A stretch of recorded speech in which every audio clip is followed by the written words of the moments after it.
First, I'd like to read the bio of Dr. P.K. Newby, or as I like to call her, Dr. Newby. So Dr. P.K. Newby, the nutrition doctor, is a scientist, gastronome, and author with 25 years experience researching diet-related diseases, studying how people make food choices and their impact on the environment, and teaching why what we eat matters from farm to fork. She speaks extensively, publications, including her newest book, Food and Nutrition, What Everyone Needs to Know, available right after this session. Dr. Newby's passion for nutrition stems from her lifelong love affair with food, from cooking and baking and gardening as a kid to working in the restaurant industry. Please welcome Dr. Newby.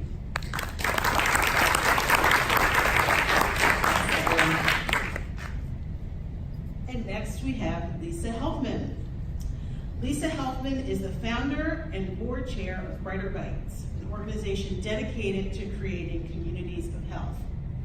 Lisa's vision started when her family took part in a weekly fruit and vegetable co-op, and she watched her children's eating habits transform and for the better.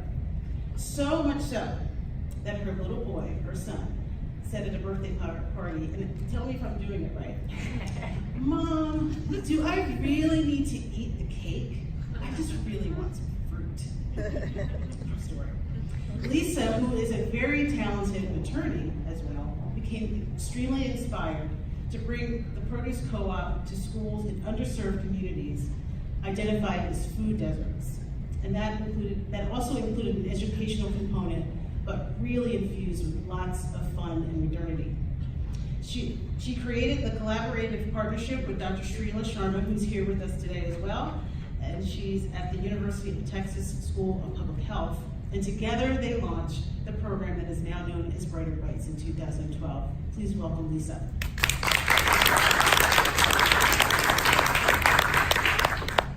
Okay, so I'd like to ask everyone in the room to respond to these questions just by raising your hand, please.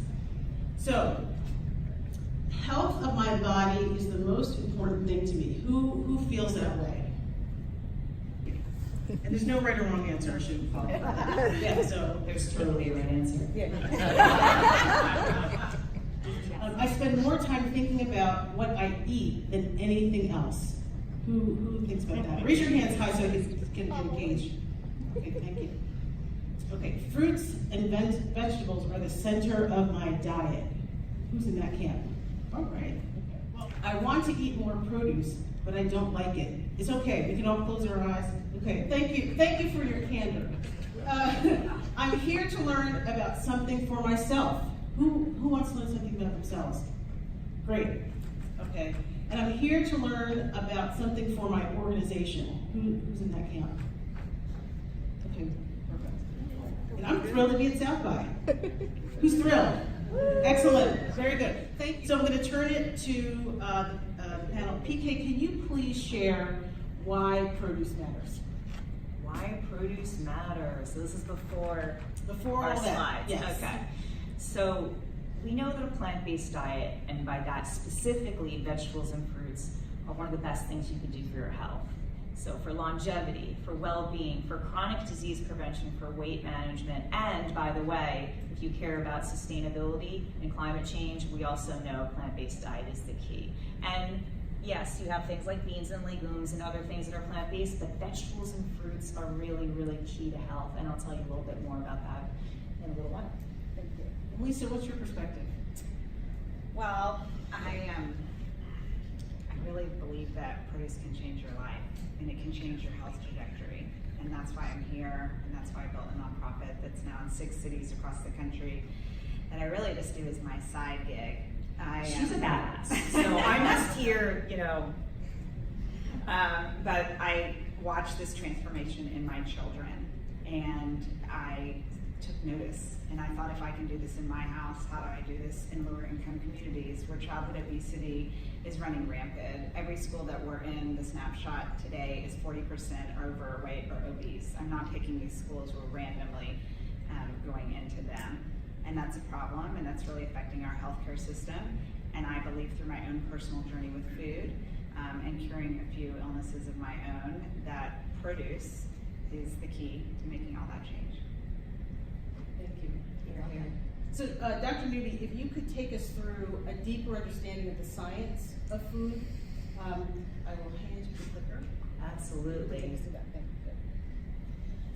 So yeah, what I want to talk about is some of the science behind vegetables and fruits. As I said, and yeah, really I'm here just as a sidekick for Lisa, because they do incredible work, and it's something that we both share a passion for, which is helping people make healthier choices for their own lives. And so I studied childhood obesity, by the way, so that's where a little bit of our intersection is. So I'm going to talk a little bit about this. So by the way, people, one of the most common questions I get as a nutrition scientist is, okay, but what does your diet look like? Well, take a look. These are all from my kitchen.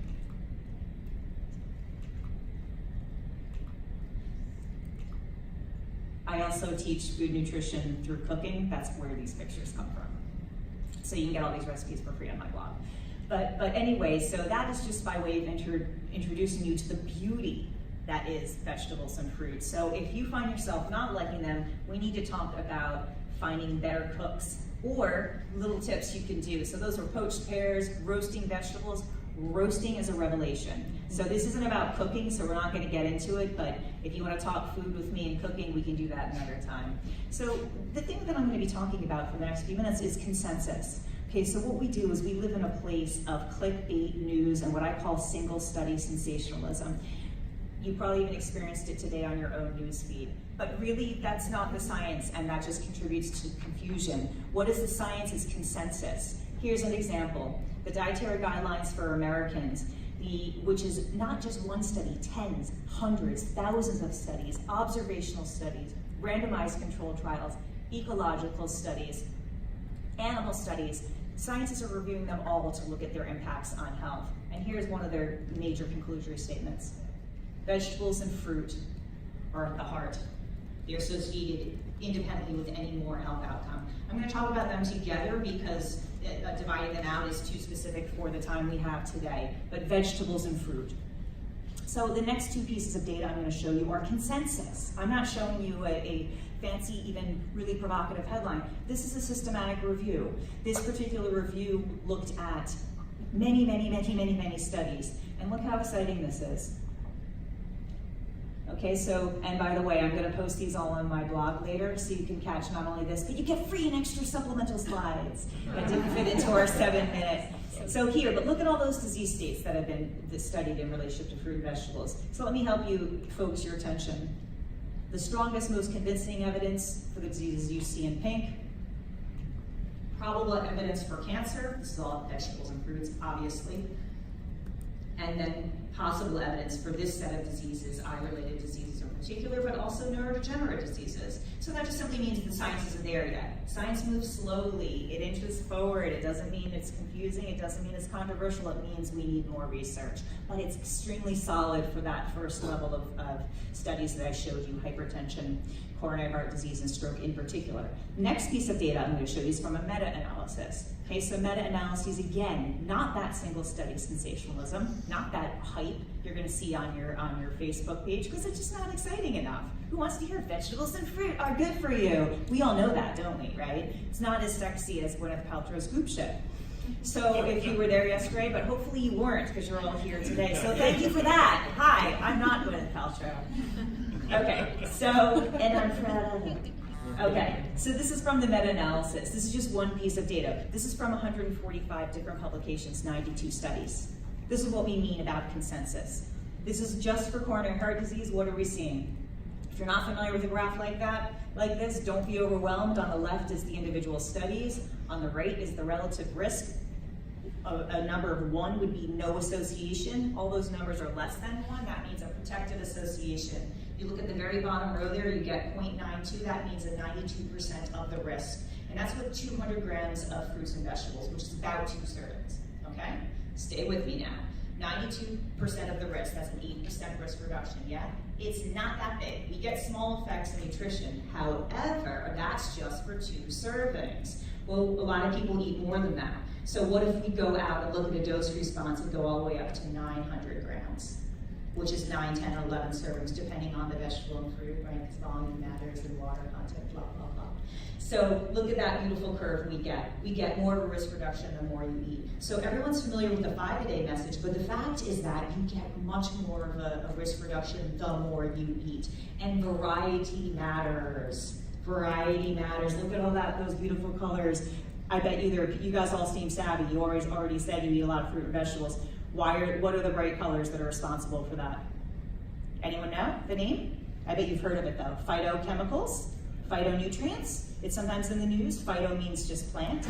Nutrients, you know what that means. Phytochemicals is a better word because, by the way, everything is chemistry. There is no natural chemistry. Nature is chemistry. Chemistry is nature. Natural is a false health halo. Don't be sucked in. You're too smart for that. So look at all those beautiful colors. That's because of phytochemicals. Phytochemicals are naturally occurring. I can't get into them now. Why? Because there's thousands of them. And those are just the ones we know about. Science evolves. We'll learn more and more as we progress.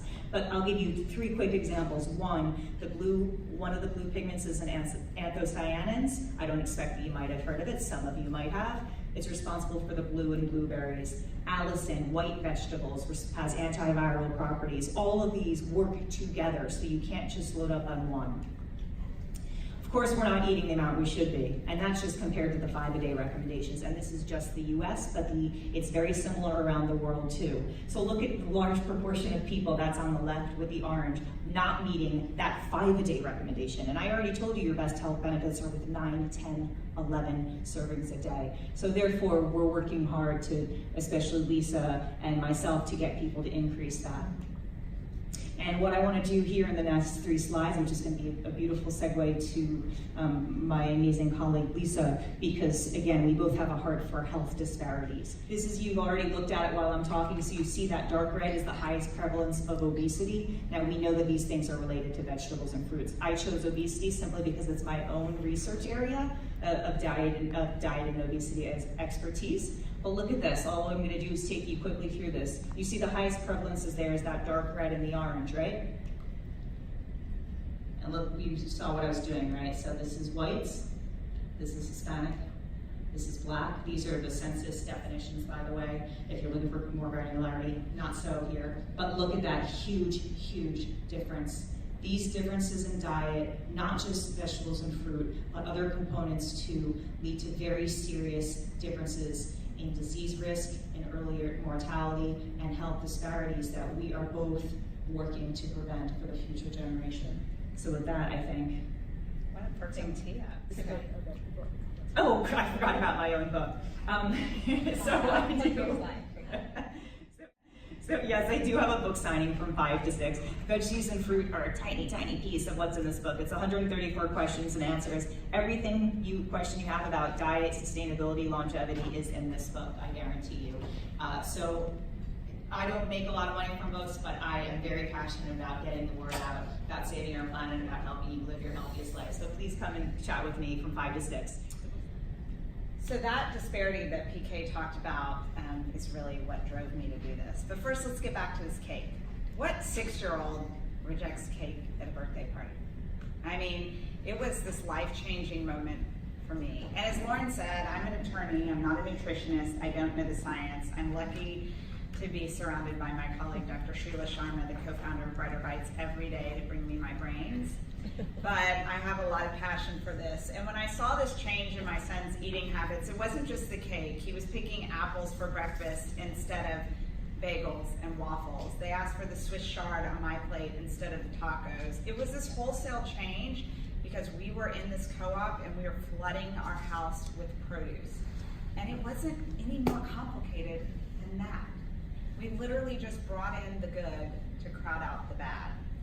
And I watched this health change in me at the same time. I had terrible stomach problems, seasonal allergies. 8 years have gone by. I've never been sick again, just by changing my diet.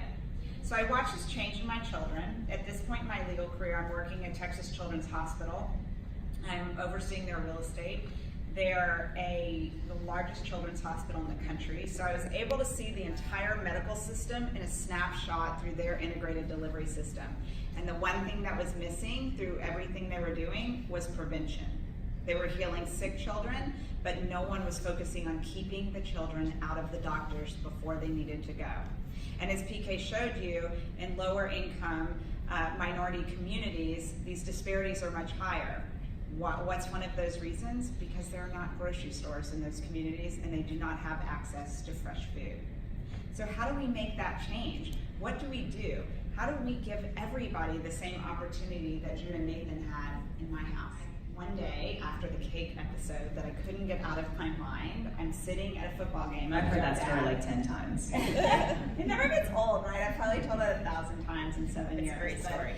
I'm sitting there and I'm thinking, how can I replicate the same thing in my house that I did in my house in these lower income communities? And we came up with this formula of produce distribution, nutrition education, and a fun food experience. And I'm going to walk you through what we do every week and then tell you how we've really changed these communities bigger than just the produce, that we've cared for them in a way that has completely empowered their lives to live differently. All because of produce and our phenomenal team of 70 Brighter Bites staff members that make this happen every day. So first we start with the produce. So in 2012, we started with one school in the east end of Houston, Texas, to give you a trajectory of where we're at today. We're in Houston, Dallas, Austin, DC, New York, and Southwest Florida with a lot of growth potential coming your way. We've sent out 20 million pounds of produce in just this manner. We partner with food banks and also for-profit produce distributors to deliver produce to schools. Why do we go to schools? Because that's where kids already are. And my goal was, how do I eliminate every barrier there is to getting healthy? Let's meet people where they're at. Let's deliver this in a dignified manner. Let's get people excited about this, because you know what? The other parts of their life might be harder. Let's make this fun and easy.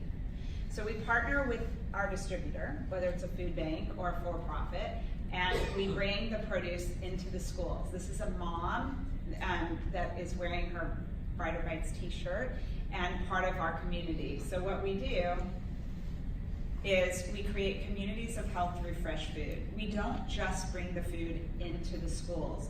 We make the schools guarantee that at least 10 parents are going to volunteer with us every week. You know why that's important? Because they are owning the co-op. They are helping to be helped. We are empowering them to help their community. And you see all those smiles? It's because playing with produce is fun. Sorry. And so we get on the line, we deliver the produce, we bag it up such that each family gets 50 servings of produce a week to take home.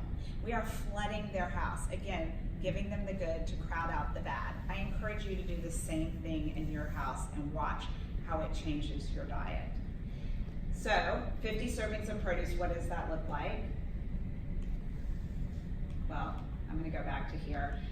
There's some slides further on. But anyways, it's 8 to 12 different items. It's exciting things like pineapple, like papaya, like kiwi, like kale, and then basic things like oranges, carrots, bananas, apples. We do it all. We want variety. We are literally demystifying produce. A child told us in the 3rd grade in Houston, Texas, he'd never had an orange before. The 4th largest city in America never had something so basic as an orange. Try throwing kohlrabi in there. It gets really exciting in these distributions. People are excited. But we can't just give them the produce. We need to teach them about it. So that's the second part of the formula, is the nutrition education.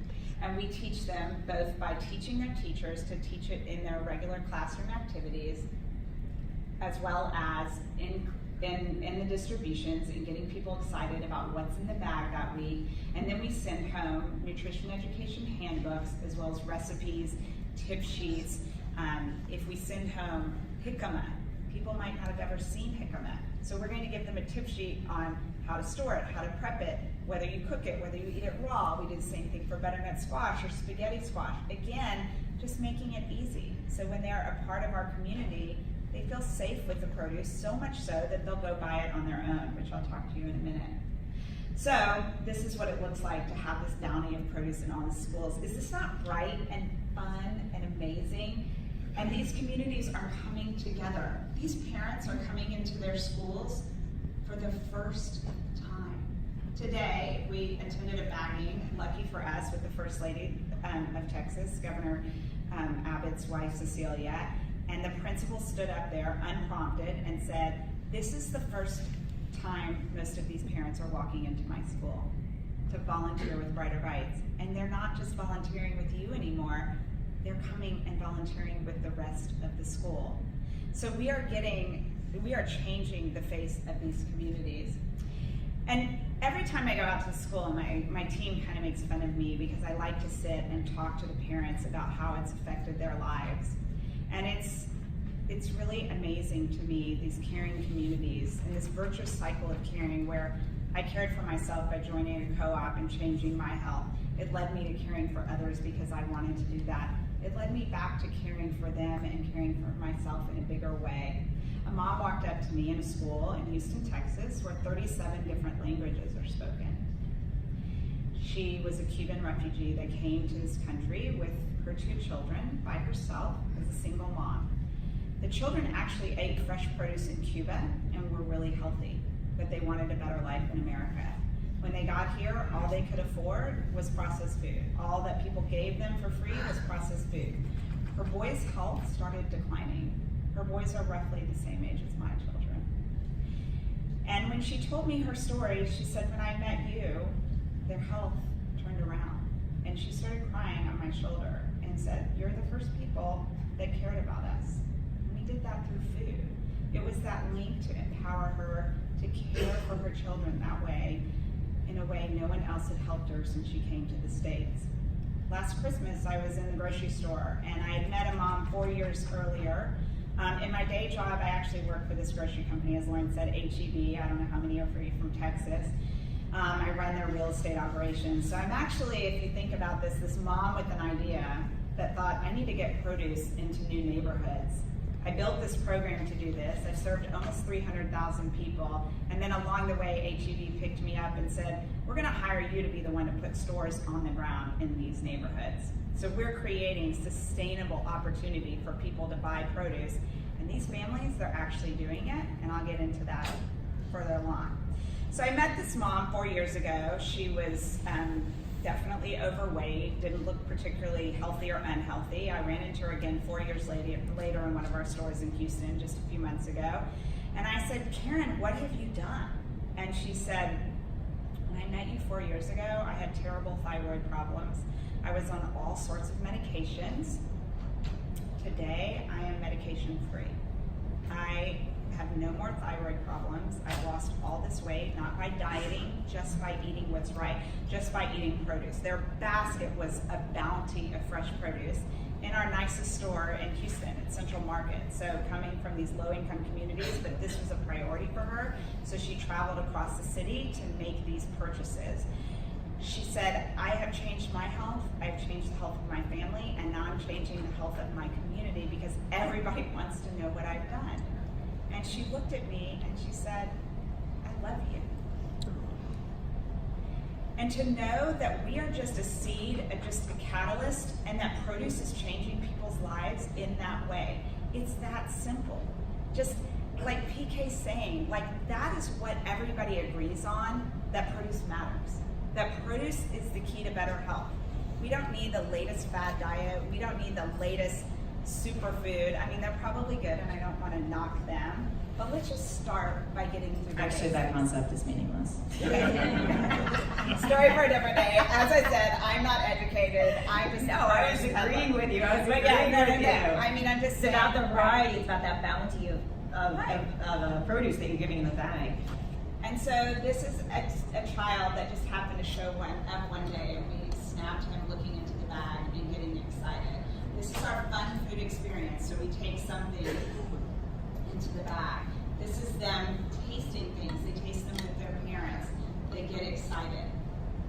Our pear pomegranate salad. People don't know what to do with a pomegranate, so we give them a tip sheet. We tell them how to cut it. We We tell them what recipes to use it in, and they get excited about pomegranates for the first time. The moms taking us engaging, telling these stories. And here's our data. I'm going to run through it really quickly. 98% are eating more produce during the program. Okay, we're filling their houses, that's not a big deal. 74% are maintaining it. Then Shrila and her research team looked at this same group after they participated in Brighter Bites for 3 years. 2 years later, what happened? These families are actually increasing their intake from the end of the program to 2 years later. They're eating an additional 19 servings of fruits and vegetables every week. That translates into dollars. I believe in sustainability. I actually care about the produce industry and the grocery industry as well. And that translates just on the 25,000 families that we're serving to almost $6 million. Think about if we fled this program all over the country. We're seeing more healthier snacking. We're seeing increases in fruits and vegetables, decreasing sugar-sweetened beverages and other added sugars. At baseline, these children are consuming 25% of their calories with soda. This is what we're dealing with. Teachers have said, as I told you, almost 70% that increased parental engagement in their school. That affects the entire school population. The teachers also get the bags, and it's improving their lives as well. So we're creating a complete community in these schools. And the biggest thing is that we thought we were just sending out produce to create better health. And wouldn't that be enough? Wouldn't that, like, just changing people's behavior be enough? But we realized that we have created systemic change in all of these systems that you can see here, whether it's home, changing buying patterns like we talked about, increasing teacher wellness, food literacy, food waste on a lunch tray. We've recently completed a study that if we send food produce item home, they're more likely to eat it on their school lunch too, and that will be published shortly. And then the food system. I haven't gotten into it, I'm not going to go deeply into it, but we are taking produce that is grade B and sending it out. We're addressing food waste. We're mirroring our work with the produce industry directly. We're picking up product from their farms. We're working with Cisco Foods and other for-profit distributors to bring that product back from California and Florida and Washington and California. And really the sky is the limit for these families that we're serving because we're getting produce into their hands by partnering with this amazing industry. And we're really excited about it. Can you tell I'm really excited about this?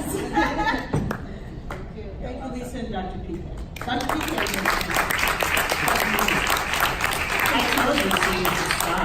So I want to open up to some questions.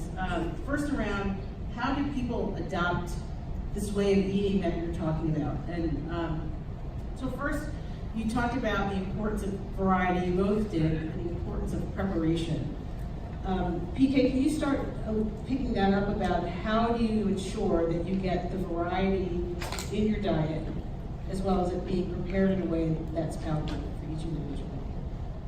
It all starts with the individual. It all starts with the family. And in this case, it all starts with each of you. So in order to evoke dietary changes, you start off with getting to know someone. You know, she was talking about these refugees and these people speaking different languages, and they all have different food cultures and traditions and preferences. You start with that, and then you move them towards a plant-based diet. And obviously in this case, more vegetables and fruits. And sure, eventually you can expose people to different types of things. They have so many wonderful things there, but a lot of times you want to start with familiarity. Familiarity is huge to people, and not just kids, to adults. And so, that having been said, there are many other steps too. And in terms of making effective changes, because it's a popular question that I get, a common question that I get, I do have a very short, free, completely ebook on my website. So that's pknewby.com/books. It's also where I'll post the slides later today. And so it's just a glossy, very short, focusing on 7 tips, but how you can move your diet. And that's to achieve any goal that you have, whether it's weight loss, whether it's to just eat more vegetables and fruits because it's going to help you in the future. Maybe you're a perfect weight, but weight isn't the best indicator, right? It's the other things going on the inside. So, but I think that's a good place to start, and I don't want to create more of a diatribe than I already have. So, Lisa, do you have any thoughts on that, from particularly working with the families? Yeah, I think you have to keep it easy. And that's really the critical key. And I look at my own family, and I'm always trying to cook the vegetables and make them unique. And my son will be like, I'll just have raw snap peas tonight, thank you. And I'm like, but I want to make this crazy meal with you. And he'll be like, no, I just want that basic thing. Or I'll eat spinach by the leaf. And it's the same thing with the kids. You know what? Fresh, good produce, it tastes good. You don't have to do a lot to it. And so the recipes that we do with the families, they have all the nutritional information, but they're very simple. You can get all of them on our website. There's over 100, brighterbites.org. But there's few ingredients, and that keeps costs down, and it keeps prep time down, and it tastes good. So I'd say keep it simple. This is not rocket science. Just put stuff on your plate, combine a few things, add some herbs, and you're good to go. Do you mind if I jump in with one other thing that's related? I was gonna say, and this gets to more specifics, but the freezer is your friend. Okay, so my freezer is filled constantly. And I don't know about you, I don't cook every day, even remotely. So my freezer is filled, and so then you always have things to go. And yeah, we're not just, we'll get into this more, but it's not just fresh. So yeah, obviously they were originally fresh, but whether there's tomato sauce, soups, you saw what my dad is like. Clearly my salads come from the crisper drawer, but I just have all these wonderful vegetables and of course frozen berries, frozen watermelon. All of these things are easy, they're delicious, better than possible, and also dogs like frozen watermelon too. That's a whole other thing. But you can make a smoothie, for example, speaking of using your frozen food, yeah, and for get sure. so much nutrient in very quickly, and you don't taste the kale or spinach. Not that there's anything wrong with tasting the kale or spinach. Yeah, right, exactly. So we got it's easy, it's simple, and PK, you mentioned this earlier. How can people navigate through the sound bites of this is good for you, this isn't good for you?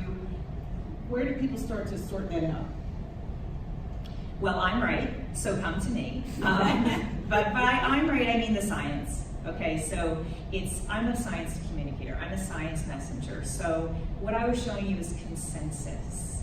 So I talk a lot about this in my book. It's a huge part of what I do is fighting anti-science and junk science. I do that every single day because people think nutrition is confusing, but as I already mentioned, it's really not that confusing if you can be a little science savvy. And it doesn't mean you need a science degree. That would be a problem, right? If I said, okay, let's all go back to science. But you do, or let's all go back to school, but you do need to be a little careful, just like you do in every other area of your life. So guess what? The only detox you need in your diet is to detox your newsfeed. You don't need to detox your liver, your body. Your liver is really good at that. What you need is to follow science-based people. So it's not just myself, there are other people too. And this is a place that I'm going to be starting to spend more time. But I do have a list on my blog. I have hundreds of articles and recipes and all those things saying how do you clean up your newsfeed to make sure you're getting science-based information. But you also can trust yourself a little bit, right? You see something that looks like clickbait, it's clickbait. You see something that says coffee causes cancer and you think to yourself, that's kind of weird because I thought coffee was healthful. Why did they change their minds? No one's changing their minds. That's called media selling you a story. That's called advertising, literally. Okay, so scientists don't do that. So I feel terrible enough even saying, hey, buy my books, it's not my style, right? But I moved my career. I used to be doing research on all of these, diet, disease, obesity, that's all I did, okay? But I decided, you know what? No, the messages are not getting out there. The messages are not getting out there. And so I switched into science communication to be in places like this so I could reinstill a faith in science and the fact that the answers are there. And sometimes they're not as sexy as the latest thing, right? But they are there and the basics are there. And that's not to say there is not complexity. Of course there is. Nutrition is biochemistry. So would you come to me for foot surgery? No, your surgeon doesn't know anything about nutrition. Your personal trainer knows nothing about nutrition, even if they have a little health coach. It doesn't mean they couldn't be helpful in helping you change your diet. That doesn't mean there aren't incredible people on the ground who know what they're doing. I'm not saying that, but when it comes to hardcore diet advice, especially when it comes to managing a disease, or when it comes to losing weight, when it comes to living longer, there's science for that. There's science for that. Thank you. Why do you think that that's not part of our life more upfront? Well, without ruffling any feathers, hospitals don't make money on preventing illness. Exactly. And it really, we're guided by profit a lot. I mean, I understand these hospitals are nonprofit, but they have to keep going and they have to serve. And, you know, as someone used to say, no margin, no mission. And, you know, when I had doctors say to me, I can't afford the rent in this place you're going because flu numbers are down this year. We just don't have as many sick kids. They're not incentivized to prevent. Does this mean they're bad people? They're not. In medical school, doctors are trained to diagnose symptoms, treat symptoms, right? And they know how to do that through pharmaceuticals. There are some great people, like in Tulane Medical School and different people, UT School of Public Health, they're now trying to train medical students to learn about nutrition in a much bigger way and do that. We were lucky to partner with a doctor at Texas Children's Hospital, the head of pathology, to look at children's gut microbiome because he actually was starting to focus on prevention, and they hadn't looked at this in kids, so we tested 11 samples per child. We did a pilot of 25 kids and looked at what their gut microbiome was before the program and throughout if they adhered to Brighter Bites, and as they added more produce into their diet, their gut microbiome changed. And that was in a small sample size. It wasn't a huge study, but it just, I mean, these are the same children whose guts look worse than their parents, whose lifespan is 5 years less than the generation before them. We as a society need to care about prevention. We have an answer. It's easy. It's produce. You can do this. And, you know, on the other question too, it's what feels good to you when you put it in your body? What gives you energy? What helps you live a more vibrant life? Isn't that what we all want, to be able to do what we want every day and not get marred down by illness? We want to live brighter lives. And you can do that by changing your diet and adding more bright colors into it every day. Okay, do you have a perspective on why is prevention overlooked?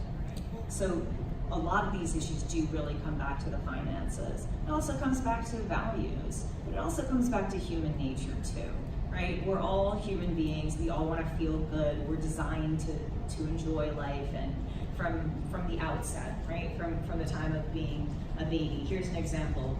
We prefer sweet taste, and that's actually kind of ingrained from an evolutionary standpoint. So if that is nurtured when you were young and nurtured over and over, you're going to develop a very strong sweet tooth, and because you're going to enhance that effect, and most likely, if it's not balanced with other calories, if it's not balanced with your activity, you'll end up gaining weight and maybe developing type 2 diabetes and so forth. And you know this story, right? But guess what?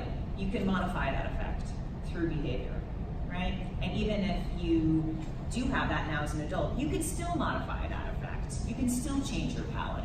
That's the little ebook I was telling you about, but it's the same kind of idea. But it also requires a commitment, and it requires exposure. Does that mean it's really, really hard? No, but it is harder the older you get, because you need to actually adjust your palate. But it's possible. Of course it's possible. With time, with patience, you gotta say yes, right? But even people who have an increased sensitivity, as children do, to, let's say, sulforaphanes or glucosinolates. So again, I'm only throwing these out because these are those powerful phytochemicals I was talking about that are responsible for some of those cancer-fighting effects. Those are found in cruciferous vegetables, the ones I just mentioned, for example. Kale, right? Kale, also cauliflower, broccoli, and so forth. But they actually do have bitter components. So when your child says, this is just one example, but when your child's like, Mommy, I don't like this, it's really bitter. It actually really is bitter to them, right? Because they have had a different palate. It will change over time now. These are the kinds of things I get into my book, though, at a much deeper, in a deeper level, but also a readable level. I don't need to, I'm elaborating them here because I'm in person. The point is, what's the upshot?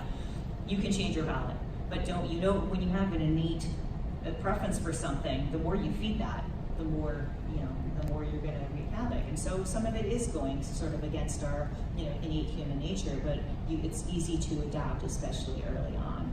And I would say, yeah, we're both looking to put, every one of my business says, we're looking to put physicians out of business. That's what we're hoping for, right? And there's lots of other things we could nurture people and nurture society that isn't through treating them medically, by focusing on mental health, by focusing on obviously nutrition, but focusing on total wellness and focusing on things that keep people healthy and allow them to thrive, that don't just put people in a hospital and then treat them for being sick. So there's a value piece, there's a political piece, there's certainly an economic piece that I have no doubt that we completely agree upon. But let me tell you, you can change your health tomorrow. I don't always talk about this, but before I started Brighter Bites, one of the reasons I started the co-op is because at 34 years old, I got shingles. You shouldn't get shingles at 34 years old. I was drinking so much Diet Dr. Pepper at the law firm I was working at, this massive law firm, that I got them to put it in the soda machines. I was puking in the bathroom from migraines. I had so many stomach problems. I was on all this medication. I was getting 5 sinus infections a year. When I tell you I changed my diet, had more produce and cut out bad stuff, and I've never been sick again, it's really that simple. Just eat fresh food and your health will change. And I'm inspired to do more and more because I want to help more and more people. So it's important I take care of myself, but you have people in your life that you want to take care of too. If you're not inspired for yourself, do it for your children or your company or your family or your friends. Like, let's all live more vibrant lives, and it can change tomorrow, because I went from so sick to so healthy and I never turned back. And so it's just totally possible to change your palate, change your health trajectory, and make this happen. Yeah, it all comes down to you, obviously, but you guys know that. Just do it. But that, I feel like I want to just counteract a little bit, but I think sometimes it can be easier said than done. I want to fully acknowledge that, especially when we all have busy lives and complex lifestyles, and especially in lower income housing. We know this from lower income individuals. For example, you're talking about people who have multiple jobs, a number of kids, really busy lives, and this is why this program is so important, because it gives them the tools and the food. So we've removed major barriers. What are the barriers to eating healthfully?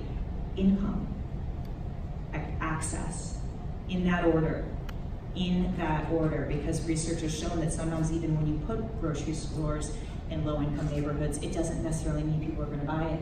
It doesn't mean it's not a good thing, but there's a little more work than that. That's why them providing the food is really, really important, okay? Because there's still an income piece to what you can afford. And guess what? That burger at Burger King is probably better for your health, stay with me here, than an orange if you have a low-income family that can't afford food. Why? Because that burger has protein, iron, carbohydrates, and more calories, and an orange has 80 calories. So it doesn't add up.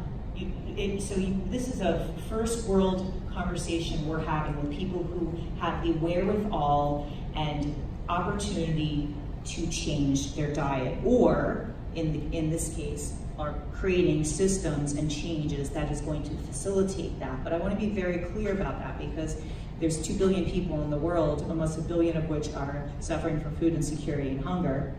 Another more than 1 billion are malnourished. So we're having conversations where we have the ability, and it's such a gift, to create a beautiful, vibrant, long-lasting diet. But we know the answers, and the truth is out there.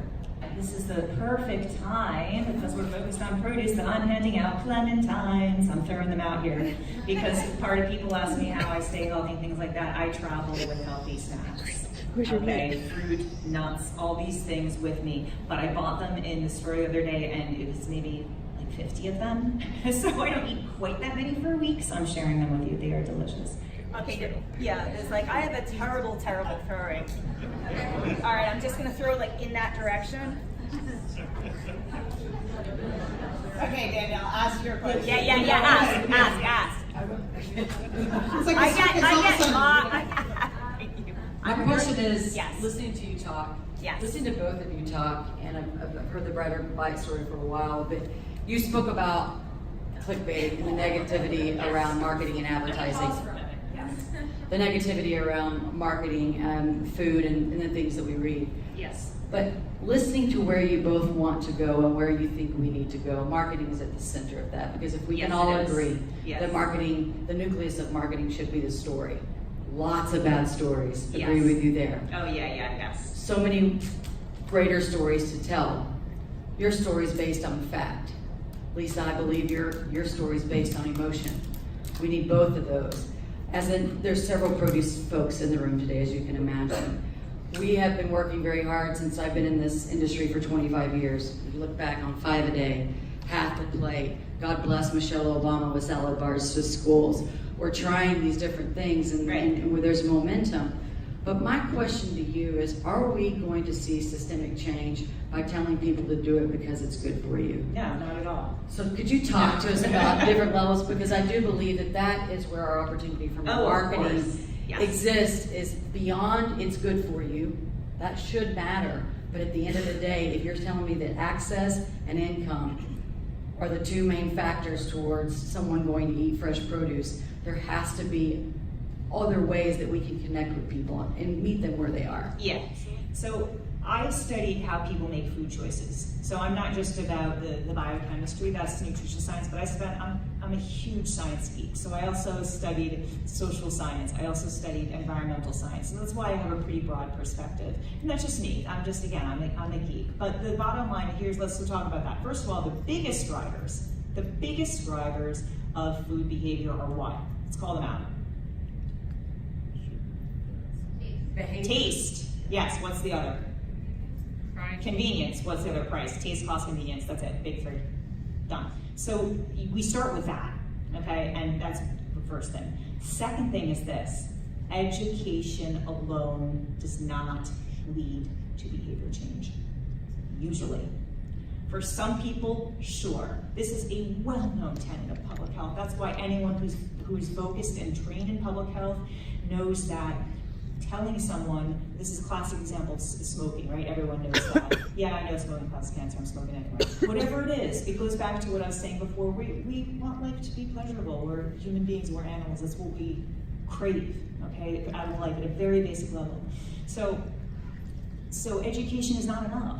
And that's why I am trained in public health. So even though I enjoy this, I want people to read the book, I want all of you to make healthier choices. But the big changes come from policy, regulation, and industry. And that's why I, as a scientist, love collaborating with industry, because that's where people are getting their food, by the way. So yeah, some people want to have their own garden. Some people, like me, are so lucky to be able to afford to go to a beautiful farmer's market. You know what percentage of the population that is? Like 1%.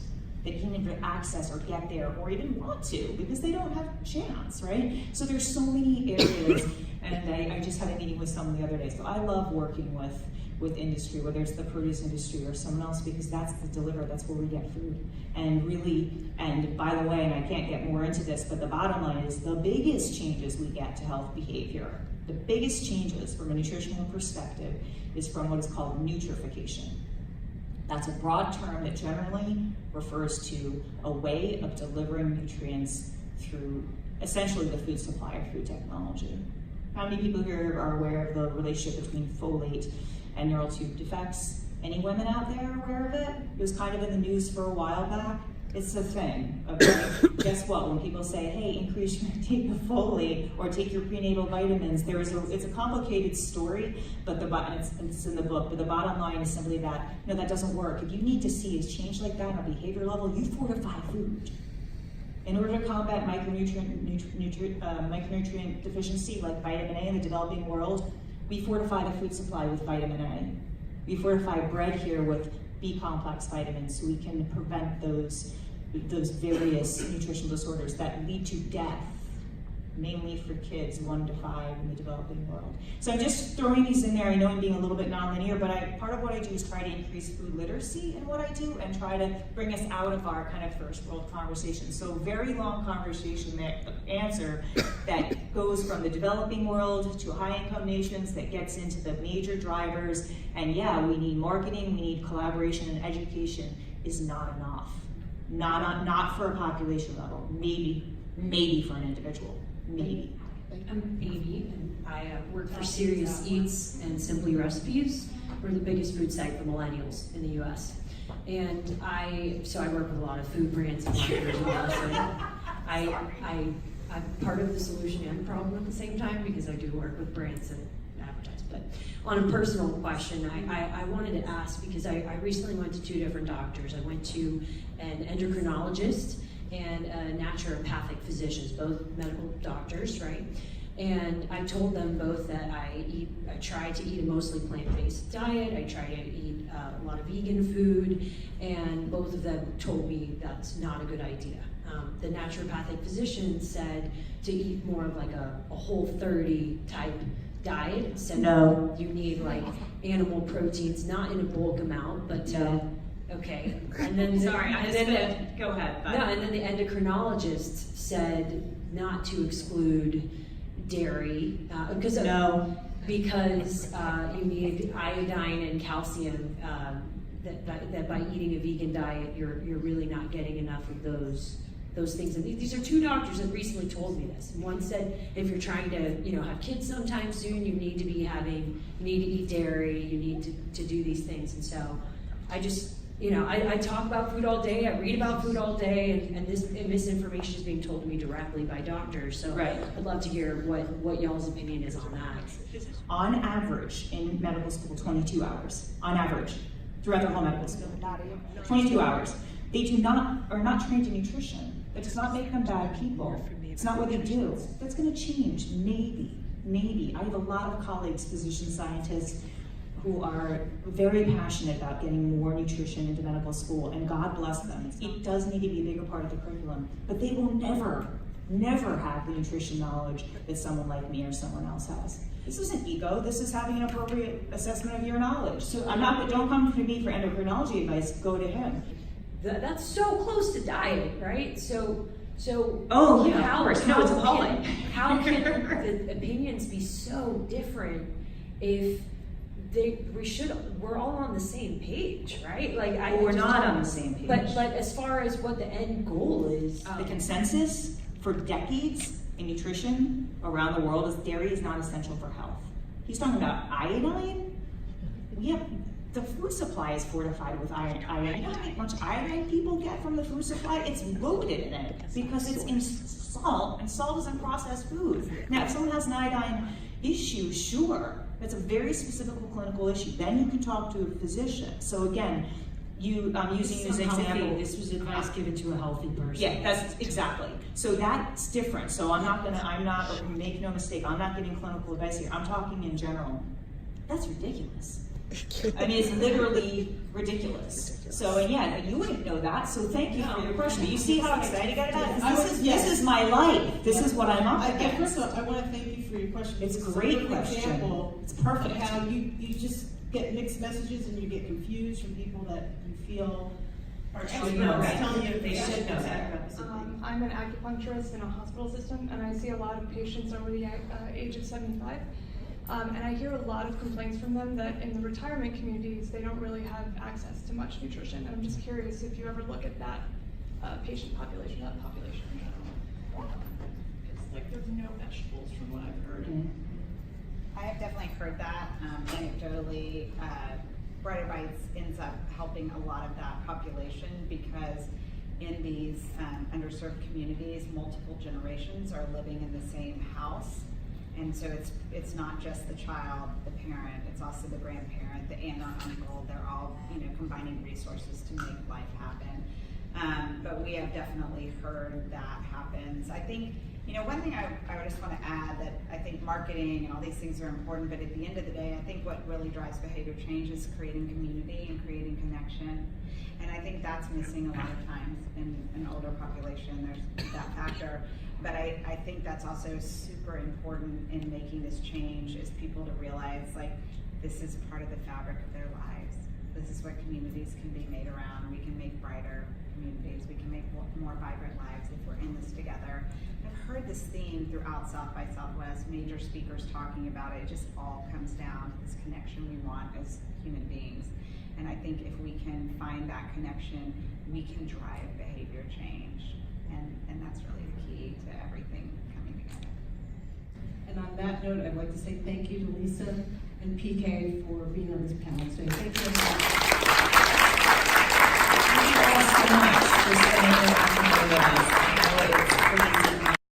That is such, My those are pleasure. such nice Happy words. to support. Thank I you. have purchased many books. This And one I'm thank actually going to read.